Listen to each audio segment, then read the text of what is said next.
Hello everyone, my name is Deepti Shrivastava and welcome to my channel Learn with Deepti.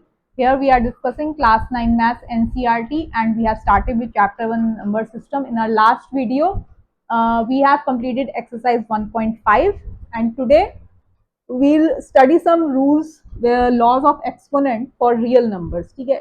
In our earlier classes, what you have studied some rules where your A and M are the natural numbers where they start with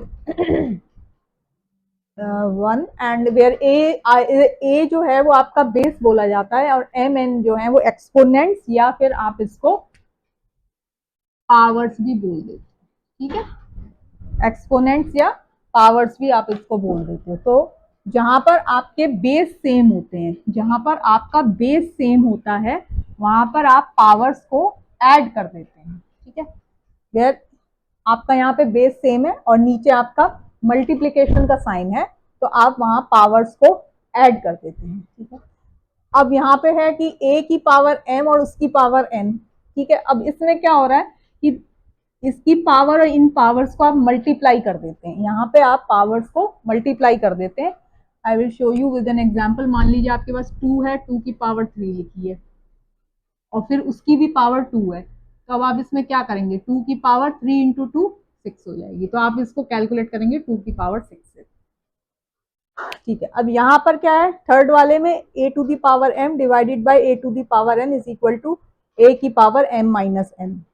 यहाँ पर एक तो आपके base same है, division का sign है, तो वहां पर जो पावर्स हैं ये जो n वाला है ये ऊपर चला जाता है और ये इसको माइनस की फॉर्म में आप पावर्स को सब्ट्रैक्ट कर देते हैं where m is greater than n। आप लिखिए 2 की पावर 5 और 2 की पावर 2। आप इसको एक तो पहले बता दूं, इसको अगर आप ऊपर ले जाते हैं तो आप इसको लिख सकते हो 2 की पावर माइनस 2। अब यहाँ पे आ गया आपका 2 की पावर 5 माइनस 2 विच इज 2 की पावर 3। दूसरा है a की पावर m b की power n is equal to a b. इसमें क्या हो रहा है, यहाँ पे ये हैं तो अलग अलग।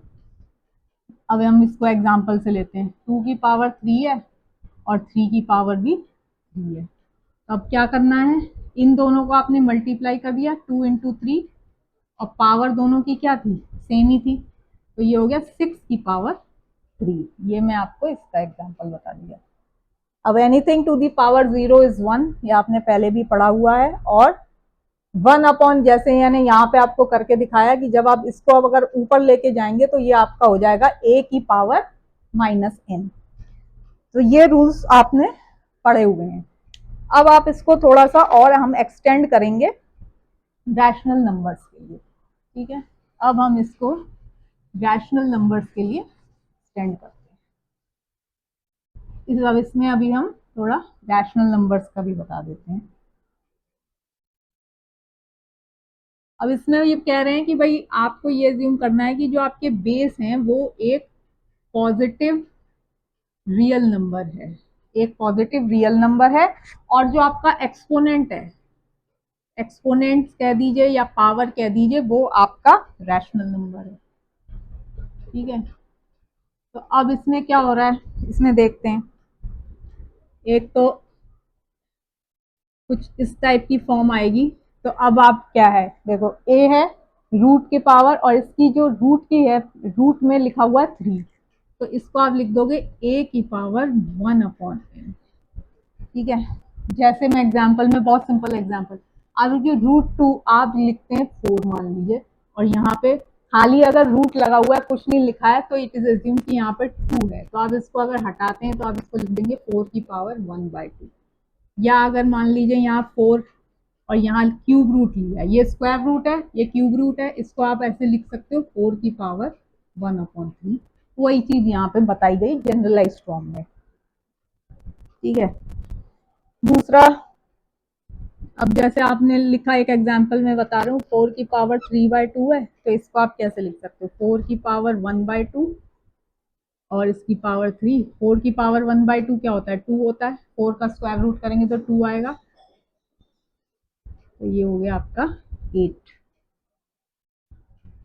ठीक है।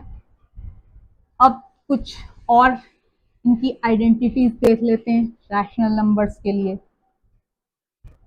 इसमें बोल रहे हैं वो कि लेट ए ग्रेटर देन 0।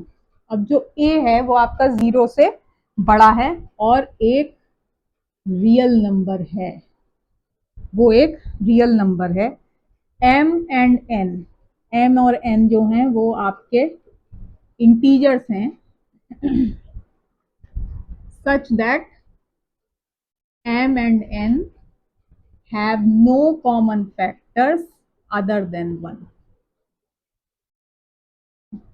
1 को छोड़ के इनके अंदर कोई और कॉमन फैक्टर नहीं है। ये कुछ एजम्पशंस हैं इनकी आइडेंटिटीज के लिए। और थर्ड एक है आपकी कि n जो है वो ग्रेटर देन 0 है। ठीक है, तो आप a की पावर m अपॉन n इसको कैसे लिखोगे? देखो 1/n है तो 1/n को हम रूट में लिख सकते हैं। पहली बात तो ये ऐसे आ गया, इसकी पावर बन गई m। ठीक है, एक तो ये केस आ गया हमारे पास। अब एक और है, अब वो कह रहे हैं कि ये तो ऐसे ही रहा आपका। अब जब रैशनल नंबर की बात आ गई तो उन्होंने थोड़े से सिंबल्स हमने ऐसे कर दिए जिससे कि थोड़ा सा पता लग जाए कि भाई P एंड Q जो है वो कह रहा है कि P एंड Q ये आपके रैशनल नंबर्स हैं। ठीक है, पहले था हमने इंटीजर्स की बात करी। ठीक है, अब हम कह रहे हैं कि ये रैशनल नंबर्स हैं। अब रैशनल नंबर्स हैं तो क्या आपकी आइडेंटिटीज हैं? What are those identities? तो पहली आइडेंटिटी आपकी कह रही है तो वही चीजें, अब where P and Q are the rational numbers. तो यहाँ पर क्या है, बेस सेम है, मल्टीप्लीकेशन का साइन है, तो आपकी जो पावर्स हैं वो ऐड हो जाती हैं। ठीक है, सेकंड आपका है a की पावर P और उसकी पावर Q, तो इसमें भी a की पावर PQ हो जाएगी। ठीक है, थर्ड आपकी आइडेंटिटी है a की पावर P अपॉन a की पावर Q, डिवीजन है बीच में, तो ये जो पावर्स हैं वो सब्ट्रैक्ट हो जाती हैं।